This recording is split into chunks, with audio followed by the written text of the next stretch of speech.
Coming up on Kochie's Business Builders, the airport economist provides essential steps for expanding into Asia. Dick Smith shares his approach to building a business empire. And Xero founder Rod Drury gives us his greatest lessons.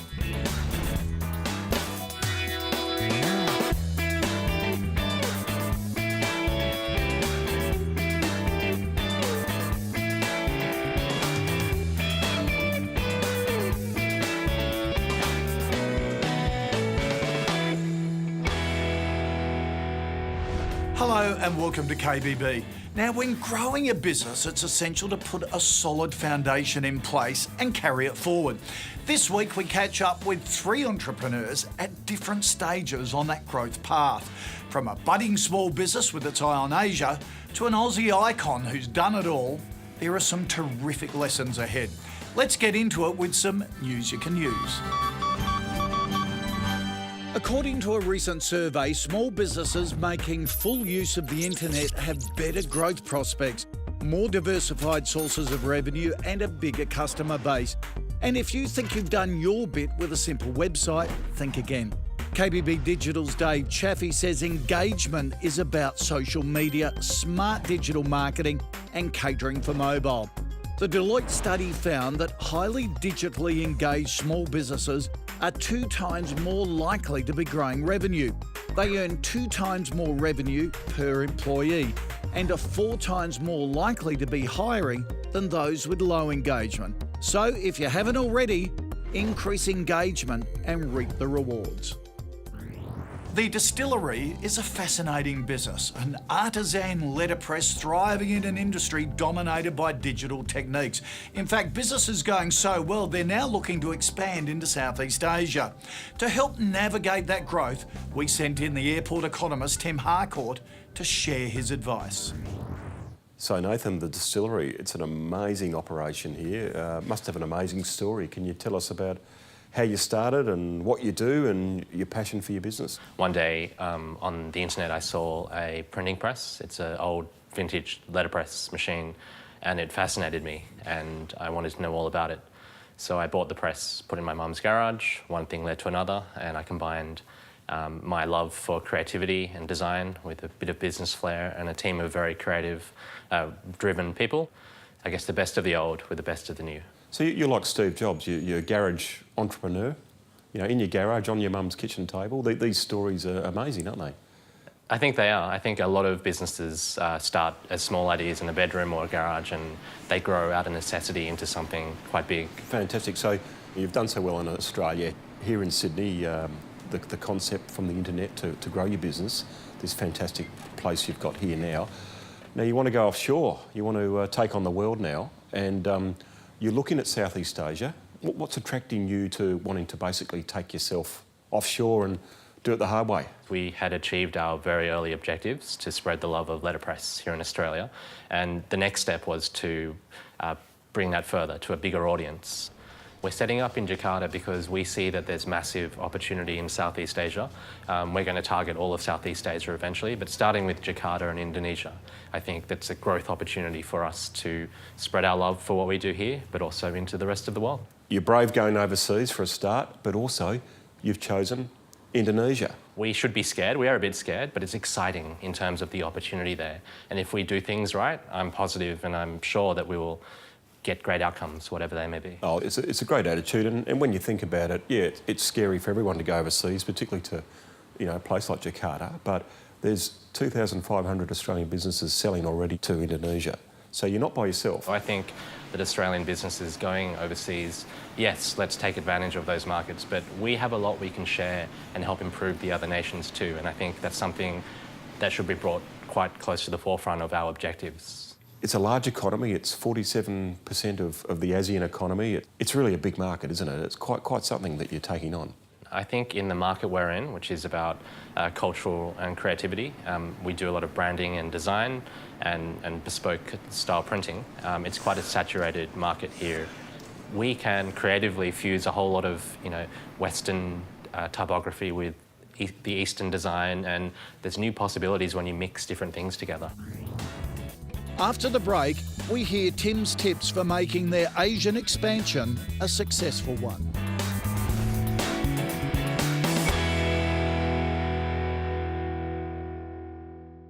This business tip brought to you by NAB, helping Australian business see more, not less.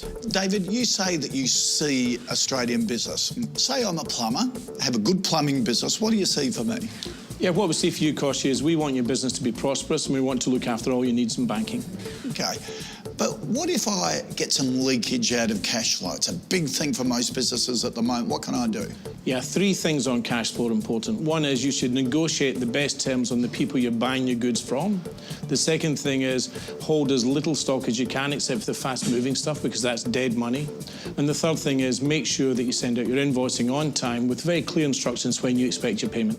Okay, what if I'm good at that sort of stuff and my customers are still slow in paying? Okay, we'll never knock back the customer if they offer to pay when you're out there in your plumbing van. You know, always take payment at the time you do the job.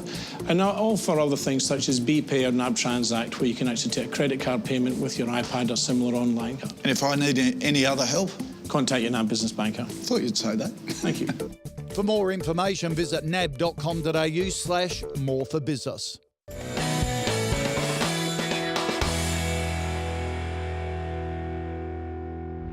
Look, it's always risky opening a new shop, even more so if it's in another country. The guys at Sydney-based Letterpress, the distillery, are looking to do just that. Let's get export guru Tim Harcourt's tips for the big move. Now, you've sort of started to set up there from here. How's it going? Like getting visas, getting paperwork, registering your office there. How's it been so far on your journey? It's almost like the wild, wild west over there. I'm not sure, Tim, I understand you've been there, but I'm not sure of that Australians know of how that part of the world works. It's very different, and there's a lot of challenges that we have faced. Well, it is daunting going to anywhere in Asia, particularly in Indonesia, a big bustling place like Jakarta. But I would say the Australian government networks do matter. Austrade and the embassy, not just for security or legal issues, but just they're there to help. You don't pay, and they can give you contacts to larger businesses and other important people in the Indonesian government. Now, some of the Indonesian educational institutions like business sponsors, they like business involvement. It could be just something you do in a Jakarta slum to help out. To show your commitment to Indonesia, as you've shown, or it might be a way of attracting new talent. You know, there's Australian schools in Jakarta. There's a lot of the universities have very strong connections there, so you might actually pick up some pretty impressive local hires. I think one of these things is to show your commitment to Indonesia, but it's also good for your business. Yeah, I didn't know all this existed, and it's really good to know that there's supports there. And export market development grants, EMDG, for your marketing. You may choose not to use it, but Australian businesses, a lot of small businesses get their start in Indonesia by EMDG, so that's another good thing for you to do. Yeah, I think it's worth investigating and reassessing whether we take on more support, because I think any company, as we found, needs as much support as possible. And once you're the huge success, I'm sure we'll be asking you to speak at all the big events around Jakarta on how I Did It My Way by Nathan, which would be great. Yeah, Frank Sinatra was always pretty good. Yeah, he did well. It's good to know. Cool. Tim really knows his way around the Asian business community. As he touched on there, Austrade, Australian embassies, and export market development grants are a few key resources to check out. And once set up in Asia, look to involve education institutions and the local community to really establish your presence. Now, let's hear from a business further down the growth path with a lesson from Xero founder Rod Drury.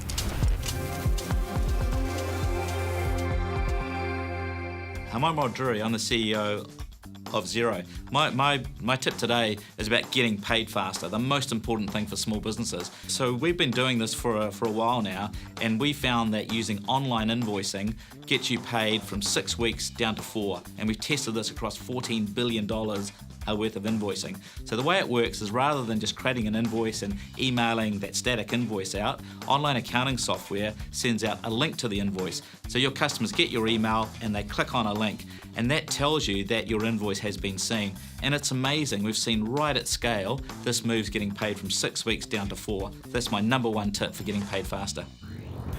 Coming up next on KBB, we pick the brain of legendary Aussie entrepreneur Dick Smith.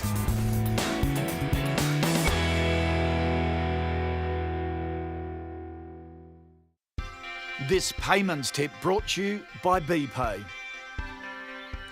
Keith, we've all paid bills from bigger companies using BPay, but can smaller businesses get the same sort of benefits? Absolutely they can, Kochie. We know what a fast and convenient way BPay is to pay bills and the customer services benefits of that, but there's significant benefits for small businesses as well. All right, run us through those benefits. First of all, small businesses using BPay receive clear funds into their bank account the next banking business day. So no more waiting for payments to clear or chasing up bouncing checks. The businesses will receive a detailed list of transactions which will go straight into their accounting system. No need for reconciliation, no need to chase up those outstanding payments. So in the end, it saves time and money for small businesses, so there's less time chasing up bill payments and more time building your business. Like the sound of that. Thank you for that, Keith.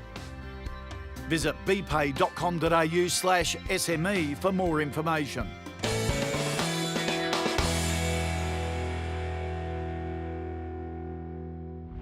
There are few names as synonymous with Australian business as Dick Smith. The outspoken and patriotic entrepreneur has built some great businesses over the last 45 years.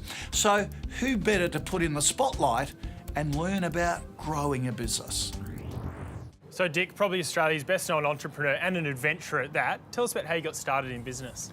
I got started with $610. I was hopeless at school and never could get any qualifications. And I was working for a company that was fixing the Manly Cab two-way radios.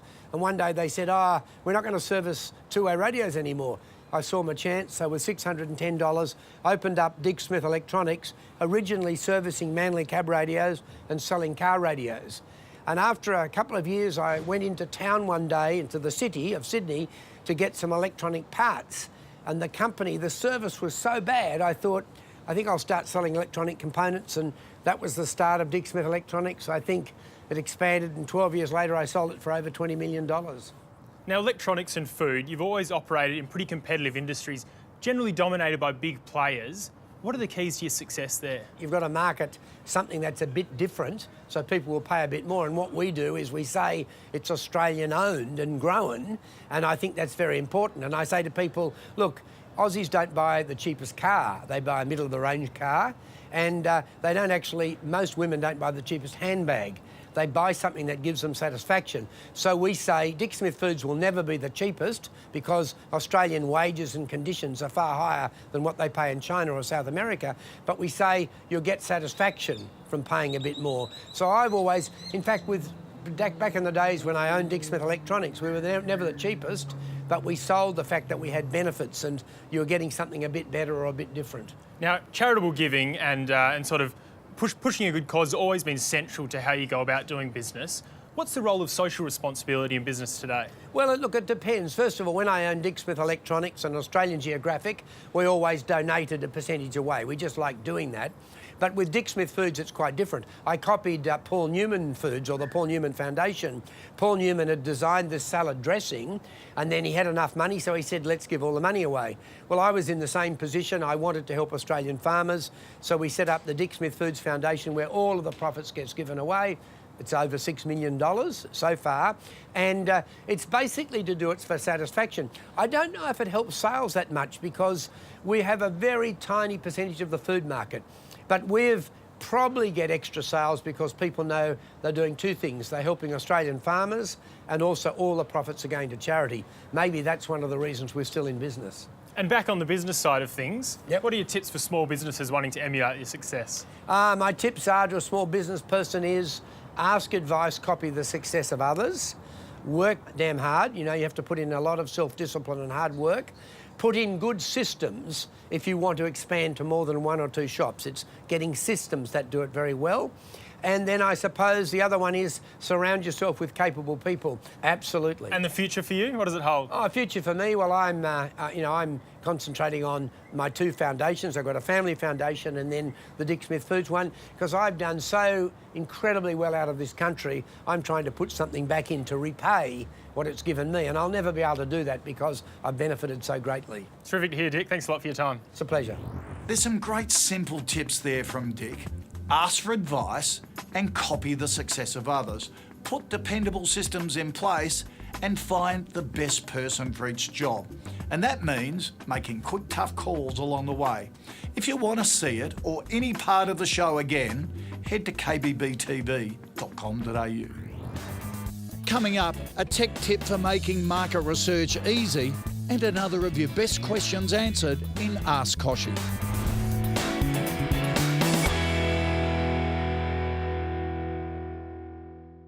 This segment brought to you by NAB, helping Australian business see more, not less. G'day, I'm Michael Jackson. My friends call me Jacko or something worse. Welcome to my farm in sunny Guyra. I'm a sixth generation farmer. My father was on the land. My grandfather had land out on the western side of Guyra. Up here where we live in New England, we've got a beautiful bit of land. We wanted to make it perform to its maximum potential. So we decided to diversify, hence we started up a cattle operation and a cattle stud. The other things have come along by talking to people that we've been able to connect with all around Australia. You know, we've taken on a fuel business here in town. I've gone into real estate down in Tamworth. We've always been interested in horses, so we have race horses here. Apart from just seeing sheep and cattle, we've got quite a lot of interests that we enjoy, you know. But I'm always looking for an opportunity. I've always made a fact of saying hello to someone and finding out what they actually do and share notes with them. You know, it's been very important. And I've got to meet people all around the world and learn off them. Last year I went on a trade mission with the NAB over to China, and it was the most interesting thing I've ever done. And we visited various parts of China, Mongolia, in the middle of China, out into the west and down south. And since then, I've got a representative that works for me, and he goes over to China on a regular basis, and he's been exporting sorghum and wine, and at this stage they're looking at starting to move beef over there as well. There's a number of real challenges you have, and in particular, the last 2 years up here, we've gone through a gripping drought. I believe most people plan for a dry spell, but for a prolonged one, it's pretty hard to have a plan for that. And you know, some people haven't had an income for 2 or 3 years, and that's pretty difficult. The bank were terribly understanding as far as all of that goes, and as far as the farming goes, I think having an agribusiness manager there that knows exactly what's going on, they understand that when you do get a drought or there's been a time when you've needed them, you know, we've been able to do some outstanding things with their help. And the good thing for me is that I can ring my bank manager on a day-to-day basis, and sometimes he probably thinks, my God, it's him again, you know. All my businesses are tied up with the NAB, and I'm very happy with them. And I haven't done everything to be the richest person in the world. You know, I'd rather do it, have a good name, and make sure that we've made a difference.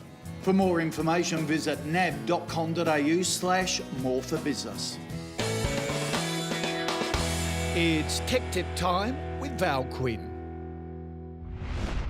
As an SME, it's important that you get to know your market.